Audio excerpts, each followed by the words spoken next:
Welcome back, guys, to the Dr. Peplag All-Star Tournament. This is me, RDU, with Will Bindloss from Team Reg, casting you the second semi-final. We have Skyythe versus Marc.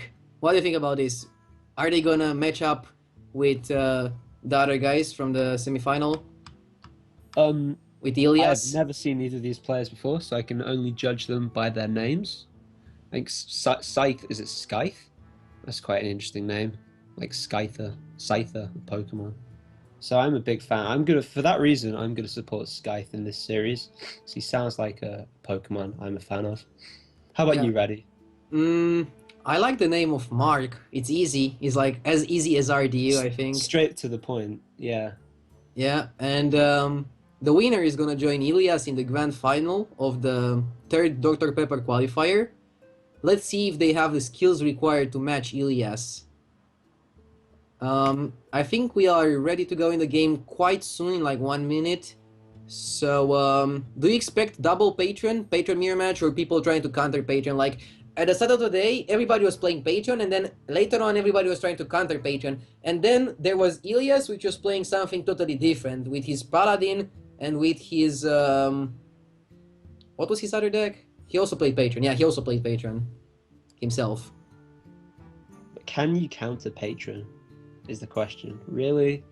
There are some people that are trying to do that with handlock. Because I'm even finding when I play Patron, I'm even beating handlocks most of the time. Yeah, same here. Them. Yeah. If you know their handlock, it's kind of easy to beat them. And isn't that like the absolute worst matchup for Patron, allegedly? It should be a really bad matchup, but if you know their handlock and if you mulligan perfectly and play it perfectly, struggle, you can win. We had a game here where somebody won by just smorking his opponent's face. His opponent played double Molten Giant Taunt while he had 8 HP, and the guy just drew the second execute, 1 out of 20, attacked, double execute, and won the game with a Floating Berserker. That was pretty awesome. Very true. But the matchup we do see here is Warrior. Is this Patron Warrior, I believe? Double Whirlwind tells me it's Patron Warrior 100%. Indeed. And Lepernom, we don't know if it's Face Hunter or if it's mid-range Hunter. Oh, it's the mid-face Hunter, the hybrid. It could potentially be either Face Hunter or hybrid. You think so? Yeah, all of those cards are run by both decks, right? And with the Explosive Trap, I might lean towards Face Hunter. Although we are seeing more non-freezing traps in the Hybrid Hunter list recently. Which version do you think is better versus Patron?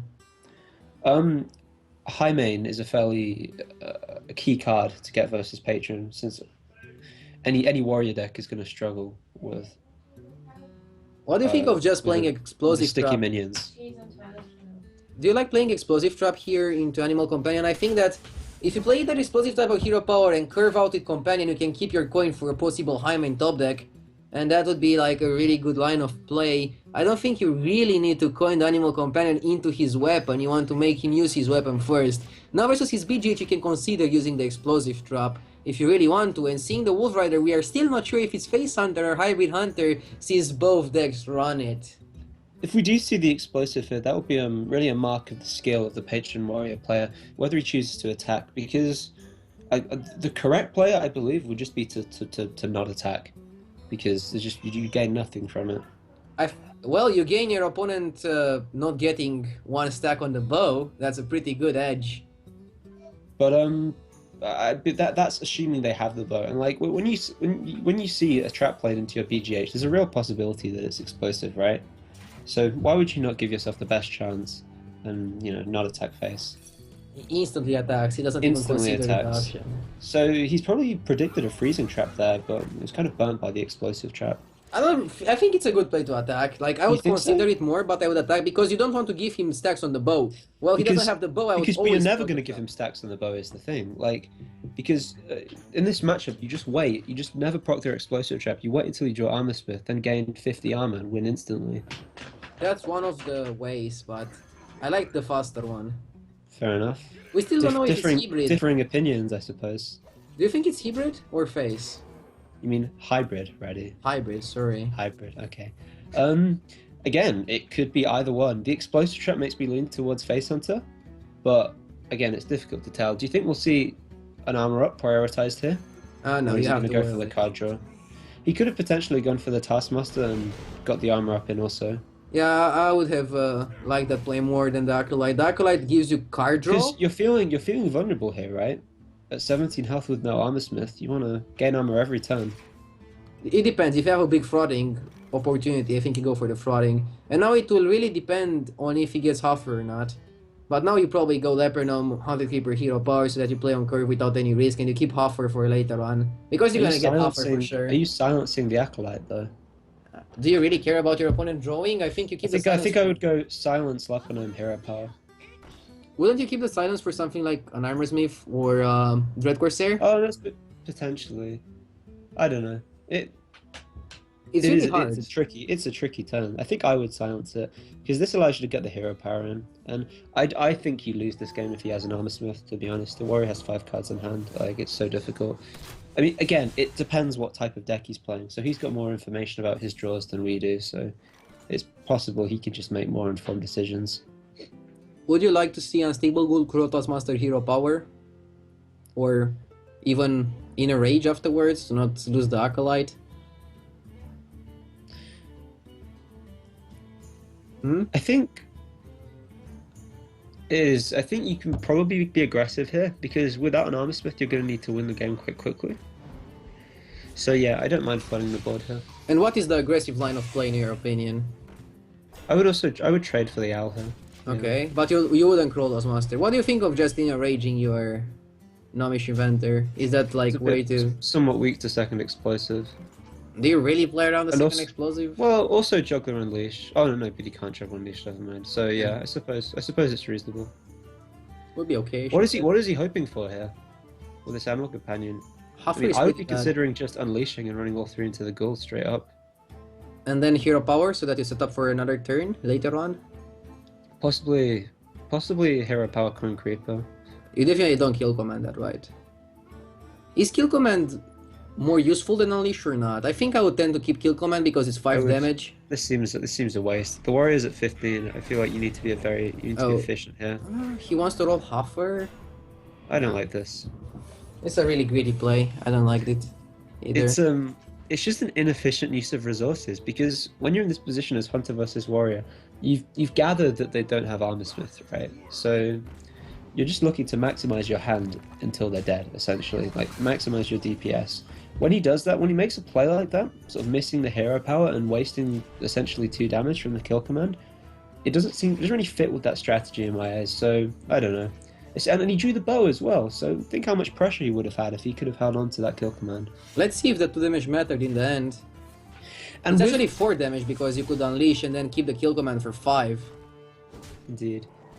And then unless you get 5 from the unleash, it's missed damage. So you can keep that in mind and see what would have happened. Do you play Hunted Keeper here? I think you do, like, why not? Your opponent is forced to deal with it, but on the other hand, you give the Loot Hoarder a chance to draw a card. You allow your opponent to play around Unleash if you play the Creeper. Yeah, the only thing. That's one problem. I think I would hold it. It doesn't do anything. If you draw, well, I guess no, you don't need to worry about drawing second kill commands since you have the Unleash anyway. But I don't know. The Warrior draws blanks, and that's not a blank. And here we have the Armor Smith, which is far from a blank. You probably Inner Rage one of the 1/1s. Or would you just double trade? You can double trade too. I don't mind that. You could yeah, I like Inner Raging. This maximizes your board. This plays into Unleash a bit. A bit, but if he unleashes, like, you should know he has the coin on 1 card, right? So if that card's unleashed, you're probably not too worried. You're going to gain a lot of armor. Yeah. It's really vital. There are a lot of really good draws left in this deck, by the way. Like, I mean, Patron just kind of ends the game if he draws it in this position. I think it's really vital that you know your opponent has a coin, because that's insane difference between you being dead or you being alive. Yeah, in your calculations of what the hunter can have, it's a big deal.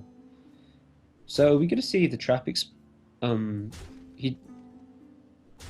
doesn't want to cash in the explosive trap value this turn, if that's what he assumes it is.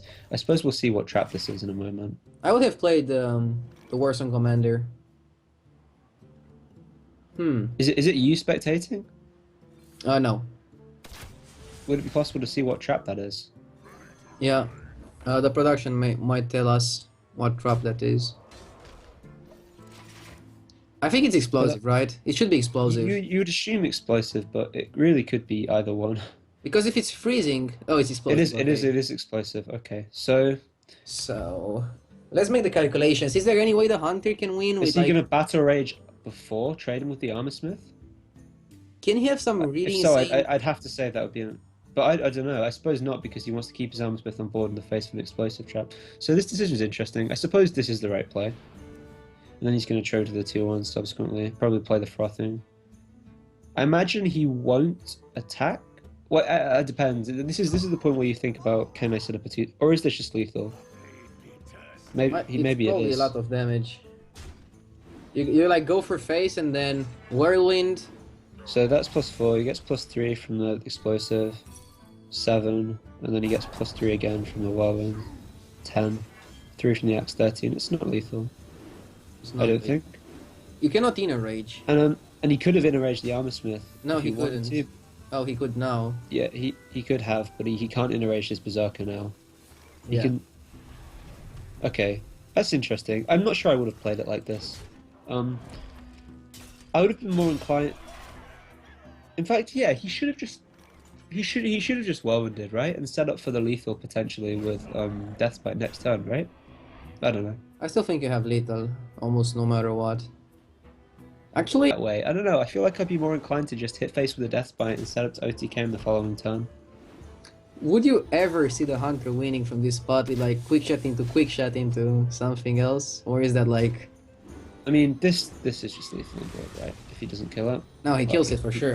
He does kill it, alright. You have to kill it. But yeah, see, this aggressive play is kind of giving him a way to lose the game, because, you know, he could have just set up for the OTK with the execute in hand, but now, with the animal companion role, the hunter's in it, potentially. You just acolyte whirlwind execute. There's I mean, right. sure. But yeah. Maybe That's I like should- the play. yeah, I guess that's just lethal for sure. You could even regardless. inner rage your But acolyte. I felt like he could have... There's probably a more efficient way to set it up. I don't know. Could inner rage your acolyte too. I don't know. I don't mind the plays from this It's game. fine. I guess it was a winning line. Against pretty much anything. So, difficult to criticize it too much. So now Skyythe is gonna take game number 1 of the second semi-final versus Mark. And quite a solid game with Patron Warrior, I think. Yeah, I think the Patron Warrior player played really well. And the Hunter played well too, right? Like he set up explosive over Animal Companion. I don't really like the turn where he killed Unstable Ghoul with kill command instead of going for Unleash. But that was like a really difficult turn, and maybe it was easier for us because we saw both hands. Cannot really say what I think about it. From the position of the hunter, I think you want to be maximizing your hero powers. I don't know. I think it was a panicky turn from him. Mm-hmm. If he had considered for a few more moments, I feel like there was a more efficient line. But yes, as I say, it probably wouldn't have affected the outcome because the Armor Smith draw was fairly massive. The thing is that if he runs a weaker deck to Hunter with his Patron, he might just get 2-0'd by Hunter and something as aggressive as Hunter. So we are seeing the hunter again from Mark. And we see a handlock from Skyythe. And handlock tells me he's gonna lose to Hunter most likely, and then if we see something like a Paladin from Mark can easily take this game. But if we see a Patron warrior, it would be really interesting to see if Mark can win Patron versus handlock. This should be a great series. Would you keep the curve, first of all, being the Hunter player? I'd keep this hand every single time, yeah. Because, I mean, you don't want to send Abusive back and risk not having anything to play on one. He sent everything back? Really? I would have kept the hand. I'm not sure if Abusive is the best turn 1 play. I think it's fine, honestly. I guess, I mean, obviously there's a weakness to Mortal Coil, but... Yeah. Well, he got the curve. I would never send back Abusive, but it's worked out for him. But I guess he's more optimistic about his chances than me, because this hand's turned out completely fine. Yeah. I don't remember what I find it very hard to reject 1, 2, 3 as a hunter. Oh, would you abuse? Abusive here? I think I would go. That I would say is a misplay. Yeah. Like eventually, you can juggler into abusive hero Just power. hero powers. Okay, so you could What is he juggler. afraid of? If you want to play like safer, you could juggler into abusive hero power, into explosive hero power, into Wolf Rider hero power, but I would never hero power on turn 2. It's just like a really weak play versus handlock. You want to push the damage in. If they dire bomb, fine. They cannot do any other I play mean, later on. aggro 101 is force them to have it, right? Yeah, you have to like go aggressive. I'm pretty disappointed by that line of play, but maybe he has an idea. Maybe he wants to go for the Wolf Rider now into double 1-drops, hero power into abusive. If you play abusive here is strictly wrong. He should play Lebanon over abusive every single time because obviously, you know, abusive's the +2 damage from the abusive to face is what the Lebanon will give you, and the abusive's more versatile. This is a strict misplay. Okay. Lebanon's not more valuable. I see a reason for playing Wolf Rider that turn, because you know your opponent doesn't have any Mortal Coil, because if he had it, he would have used it on Leopardom. So why not go for the abusive and push even more damage? I'm really curious. Go for the Lebanon and push the same amount of damage, plus still have an abusive in hand, which is more versatile to have in hand than an abusive, right? I mean, I don't know. It's the wrong play. Yeah. Yeah. I mean, I'm not sure who's favored in this position. Let's take a look at the Handlock's hand for a moment. I mean, you've got to say the Hunter, right? I'm not sure if the Hunter is gonna win it. I tend to like the handlock position more because he can play. How low he gets for this Molten Giant's going to be a huge factor in this game. He cannot play Molten now, right? Because you don't have anything to pair it up but he has with. the 2 taunt givers. So you have to play Argus. We'll just see the Argus here. Then the following turn. How good is Iron Beak off the top? 0 cost Molten. How good is Iron Beak off the top? That's not an Iron Beak. It'll be really good to go for like juggler, and then abusive in this spot. Imagine with Leopardom it would be even potential lethal. No, not lethal, but really close to that. And now juggler, Leopardom is like way weaker. So maybe that small decision cost him the game. Also maybe not playing juggler cost him the game. We cannot know for a fact. But we see some really questionable plays. That's for sure. Do you think it's better to play Leopardom now? Oh, the jugglers kind of go his way. Well, think how useful abusive would have been here, right? Instead of the Lebanon. That's what I said earlier. Yeah, I mean, this is why it's incorrect. He probably still wins the game. Yeah, I mean, it's very dominant position because there's like he can't both clear the board and taunt up in the same turn. He can only taunt up, and the taunt's going to be pushed through. That's not likely to be good enough, is it? So he needs to Molten Giant and taunt, right? There's no other option. Unless I'm missing something. How would even if he does that, he's dead, right? He's dead if he Molten Giant's taunts because they'll up on him. Yeah, you just cash it. Yeah, the game's over. Healbot's not enough, is it? 6, 7, 8, 9, 10, 12. He goes to 16, and you get 5 from the Wolf Rider. So no, that wouldn't be enough either. Yeah. So Mark is not punished for his different line of play. I mean, it's Hunter, right?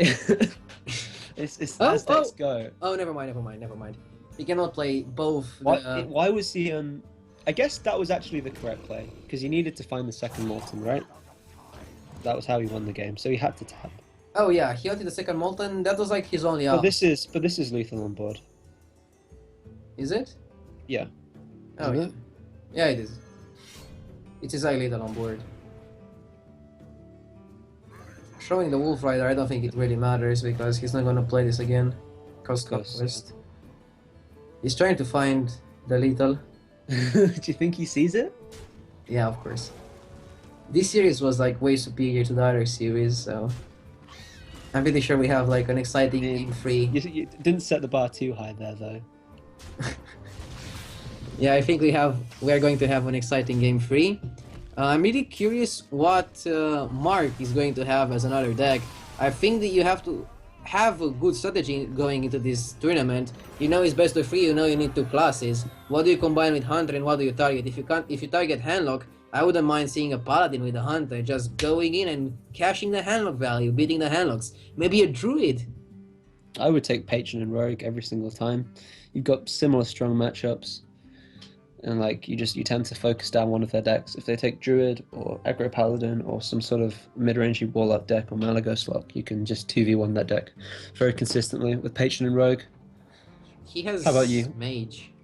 I would take Patron every time, and then I would think of a second deck. Maybe Rogue Druid, I don't know. We see Freeze Mage. That's a pretty good strategy. So he targets Handlock, Freeze Mage and Hunter. Are we sure this is Freeze Mage? This could just be Tempo Mage. Tempo Mage with Antonidas. Yeah. Are you sure? One of the spare part builds. Clockwork Gnomes, Yetis. Okay, Could be either. let's wait for the mulligan. Like in this mulligan, you keep a Mad Scientist, and then that's I it. think it's more likely to be a Tempo Mage deck than Freeze Mage. Freeze Mage in the deck I'm seeing a huge amount. Freeze Mage is pretty good if you target decks like Handlock. If you know your opponent is going to play Handlock, why not? He could like just add his opponents and ask them for like tips what his opponent plays. That's like really try hard, but you have to do these kind of things to get a small edge in every tournament that you play in. Of course. You know all about getting the small edges, right? Yeah, information is key in Hearthstone. Wow, So he I've been kept told. Frostbolt, he kept Arcane. That's a really interesting mulligan. Oh, yeah, keeping Arcane tells us he's Freeze Mage, but keeping Yeah, Frostbolt was the... What Like, does it... oh, no. What? That's a mirror entity. Okay, never mind. So you know your opponent's playing Handlock, right? So with that Maybe in he mind, kept Frostbolt because he forgot he's playing Handlock and he thought he might be playing against Zoo. That's a reason Yeah, to keep Frostbolt. Or yeah, Frostbolt is really good versus the Tempo Sound Fury on turn 2. You have to admit that. Like you'll coin Scientist. How are Maybe. they gonna answer your Scientist with I some? mean, I wouldn't even be coining Scientist in this matchup, but yeah. And he does indeed elect to hold the coin. This mirror entity is going to be fairly major, by the way, because if he's smart, he'll just be able to play it before the Handlock's turn 4 and potentially just lock out that Mountain Giant that he wants to play. And you predicted what type of mage he's playing. Good job, Will. I didn't expect Tempo Mage with these kind of cards. So, what do you feel? How do you feel about not playing the Mana Worm there? He could have gone Mana Worm, coin into Scientist, have a 2/3. Potentially, it'll be buffed by the mirror entity, which he surely must play this turn, right? Yeah, probably having to. Yeah, So I now- think he needs so the he- damage. It's free damage. So now he's gonna Mana Worm coin entity. When So he when in missed 3 fact, damage. he could have just played the Mana Worm last turn. Yeah. What? Why would you Arcane into? Intellect. Like, if there's a turn you want Entity on, it's turn 4 for sure. I mean, yeah, this is a bad play because it's classic misidentifying your role in the matchup, right? You don't want to be drawing cards. You need to be killing them and killing them quickly, right? You're not the control deck. Maybe he wants to win with Frostbolting the Giant and stalling. He can Frostbolt and then Flame Cannon. Just put it at 1.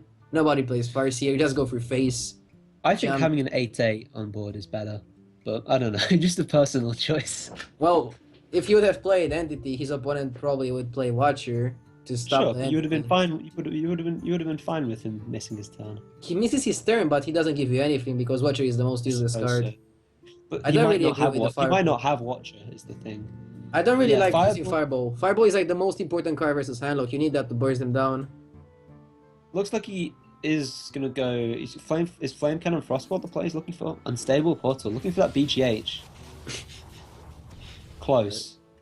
You can still Frostbolt it and Flame Cannon it next turn. I'm pretty sure you don't Flame Cannon it now. You just Frostbolt. I would go for the Frostbolt. Frostbolt Ogre Brute. Yeah, it's pretty good play. Yeah, classic play. And of course, the Hellfire doesn't clear the Ogre Brute. What? Oh, I Oh, don't he like that. trades. Yeah, I don't know how you're setting yourself up to win like this. You can still win, but it's not. And the Hellfire coil here is going to be quite a convincing clear.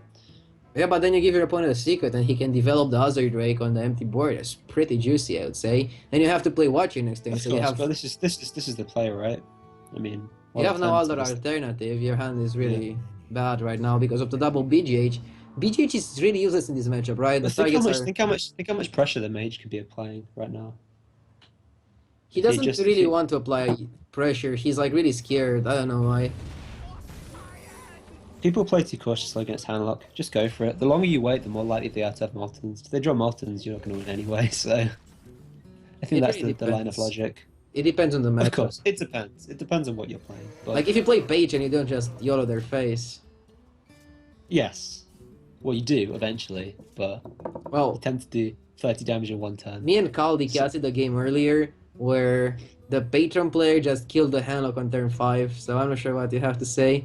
He went like Nice. Fiery Warax coined Red Corsair on turn 2, then Frothing Berserker on turn 3, then Deathbite on 4, and then on 5 he went Commanding Shout to protect his Frothing, and then attack with this by double execute and What a shot it to the god. face, and he just won. What a god. That was pretty good, intense series. The whole series lasted like 5 minutes. And double Flamewaker, Golden Flamewaker is pretty useless right now, and the Dr. Boom is also going to be useless because we see the BGH in his opponent's hand.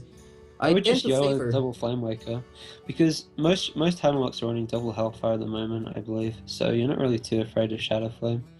So double Flamewaker is looking fairly likely for at least one of them to stick to the board. And you have we all know how good that card is. You have 2 really good spells next turn. Indeed, and the spell power too. Imagine You if could go gets for like Flamewaker and Flame Cannon here also, in an attempt at 50-50 though. ah nah. Oh, that's been another play. And this is a bad play. I like Flamewaker, and then next what are you doing? Like now, how are you being Moltons? Obviously, he doesn't have Moltons, but I mean, you don't get any development. The 5, you don't need to deal with the 5/6 this turn. Is the thing. Like you can delay it somewhat. Yeah, I like Flamewaker way more. Why would you not? Why would you not Flame Cannon first? Because then if it hits the 5/6, you can just ping, right? And you prefer that because you can hold the fireball. Yeah, then you could also make a case about playing Flamewaker, and if it hits, you probably hit the Watcher anyways. I don't know. Yeah, exactly. So then we go back to the double Flamewaker turn, which was probably the play, but maybe I'd say so. maybe the tension is really high right now. Maybe they feel the pressure. I don't know.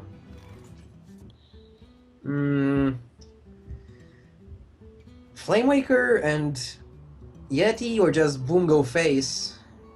But going face makes no point because you don't have any bursts, because you used it recklessly last turn.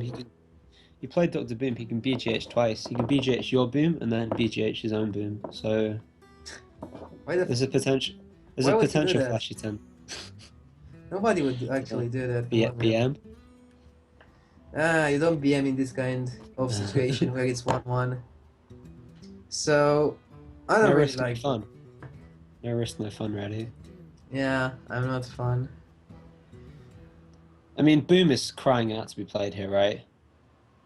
I mean, what else is he gonna do? Because if he extends his board, he's just asking to get destroyed by Boombots, right? This is okay.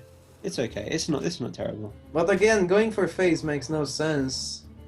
Because he's been very inconsistent in his decisions here. That's like a really big misplay when you're playing the aggro deck. You have to hope he doesn't have full aggro or full control, your choice. Yeah, he's been kind of like midway between. You just go all face. If he doesn't have the answer, you win. If he has them, you just blame RNG and you win the other tournament. Is he now going to attack with Boombots into the Drake? I'm not sure. I don't know. I'd have to think about what the optimal way to do that was. I cannot predict the line of Skyythe. I'm actually not sure who is going to win this series.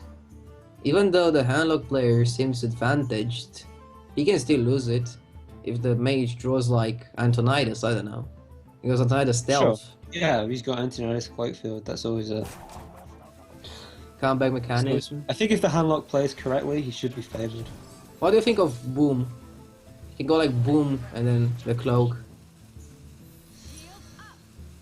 Doesn't he want? I feel like he wants the boom as a taunt here. Maybe not. Don't you use the boom bots first because they can miss? Now you also taunt the boom. I would prefer taunting the boom bots. I would have began that turn with boom bots into the Drake, but yeah. Yeah, I don't know. I feel like that gives you better odds. The way the way he's done it. Now Mark can just play Dr. Boom and Stealth Boom.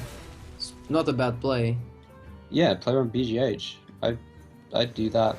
Or just play the other cards. I guess he's really looking to hold on to that cloak field for the Antonidas. Playing the Drake, digging for the Antonidas. And then you play the Flamewaker. You're still in a really good spot, right? Yeah, I mean, it's fine. Like the handlock's just being like destroyed by the lack of Moltons, to be honest. You start your turn with drawing. Would you ever consider playing Shadow Flame? That's fairly huge, isn't it? BJ Shadow Flame? It's to play. Would you ever consider Emperor? No. You don't like Emperor at all? He wants to belch your BGH, he wants to be greedy. Like, playing BGH is a pretty good idea because if your opponent has any BGH target, he's gonna play it after he sees the Exactly, BGH. exactly. It baits out the boom. Yeah, and then you can play the second BGH and be like, bam, you didn't Ah, expect that. get destroyed. And this is a different line to either of the ones we suggested. I don't know. It's okay. Oh, the second fireball! He can now play Uh, the boom. Actually, he can play the boom and stealth the boom, and then the Flamewaker with good rolls. Kill the BGH every single time, right? It's Easy. only one in 16. You always win those. You don't even need to hit the BGH. It's pretty good if you hit the Yeah, the Belcher. Yeah. You can Double also Flamewaker is a play I can maybe get behind. I don't know. yeah, you can fireball that. You're getting 4 juggles potentially. 6 if you commit the spare part as well. So he sniped the 2 health minion, but not the 2 health minion he wanted.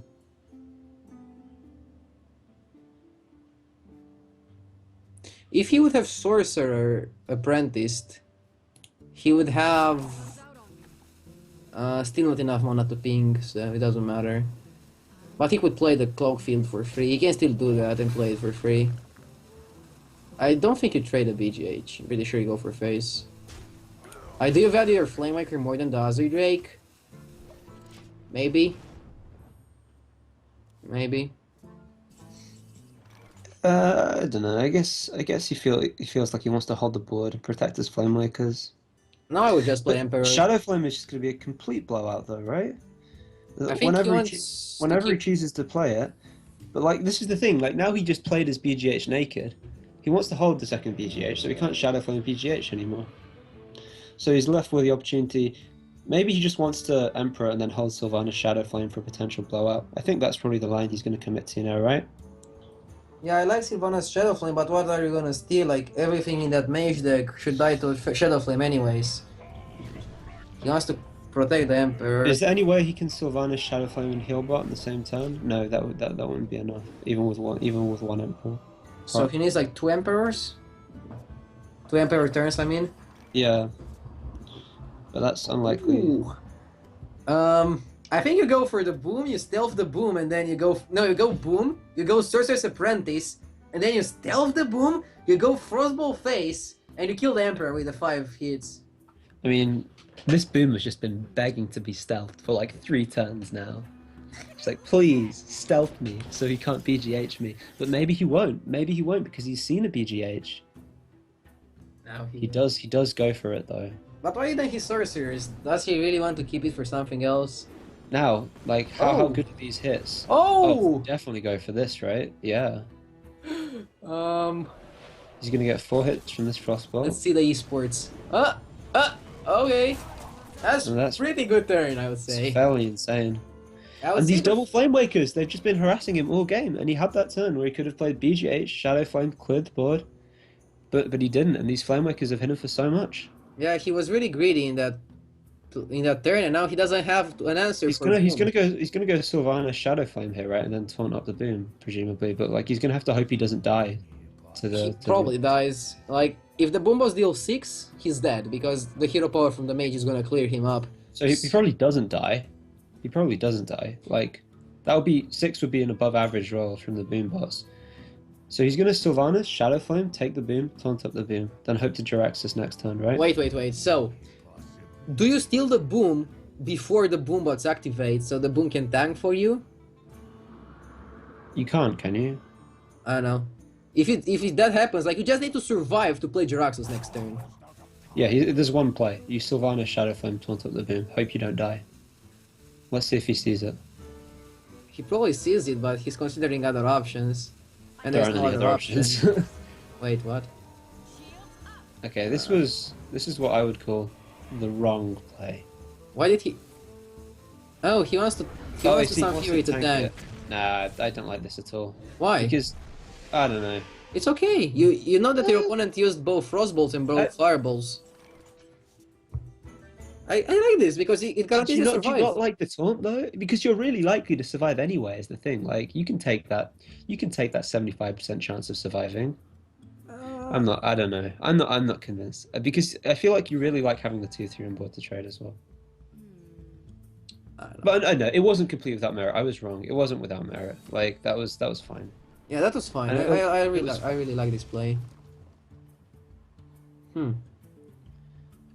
Because now you trade with boom anyways, you don't really need a taunt on the boom. I actually like this play more. So Skyythe. It's more. You potentially have a 2-3 with 3 health, but he can't ping because obviously he'd be able to trade for the apprentice here. But the question is the game it's over? fine. You're right. It's fine. I think the game's over now, right? Surely because he's gonna Jiraxxus, hit the 3-2, trade. It actually depends. Like if the mage can kill him in the next 2 turns, he might have a way to win. But Why did he not play? Why did he not play the mana one that last turn? Yeah, you could Jiraxxus and use the Jiraxxus hero power in the same turn, right? So oh, that's really huge, actually. it should just be enough. So you trade the Sorcerer's Apprentice, and then you hope you get lower so you can heal bot. You don't really hope, you just go heal bot next turn. But getting the hero power now is huge, so the Jiraxxus on a discount is nice.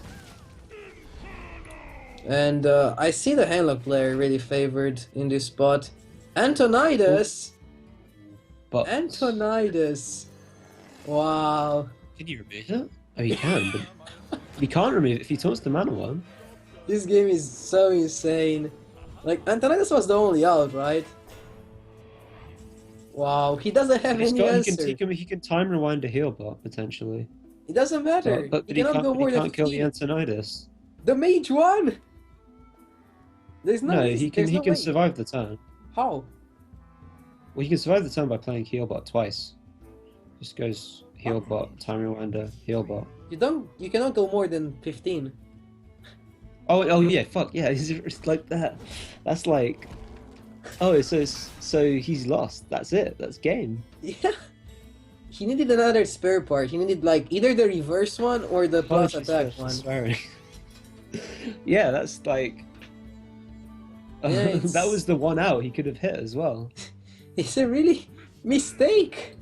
It's not a mistake. He lost anyways. Oh my god. It's over. Unbelievable. This game was so insane. Like, So we're gonna see. Is it Skyythe who's gonna win? no, I Mark can't is remember gonna who's win. who. It's Mark. We see Mark taking this game. From 0-1 to 2-1. And this is really impressive because we didn't expect him to win. Like, we knew he's gonna lose. Antonidas was like the only out. That's like esports at its best. I want to see Mark versus... So a better series. Yeah, Mark versus Elias is gonna be like a really nice... I series. feel like the Handlock made some major missteps in that series though. Like, he had the opportunity to just... This is how this matchup works, is the Handlock just gets a really destructive Shadow Flame or Hellfire, and then the Mage doesn't have any cards left, and then the Handlock stabilizes, is generally what happens. The Mage also played it kind of weirdly, don't you think, with the Flame Wakers and the Fireballs used too aggressive? I think the Mage's lines were more justifiable. Okay. Than, because that missing that BGH Shadow Flame, that was a huge window to swing the game. Mm-hmm. But anyway, I believe we're ready for a short break now. Yeah, we're gonna have a break and then we are gonna go into Mark versus Elias grand final of the Dr. Pepper All-Star Qualifier number 3. So we're heading on a short break, stay tuned.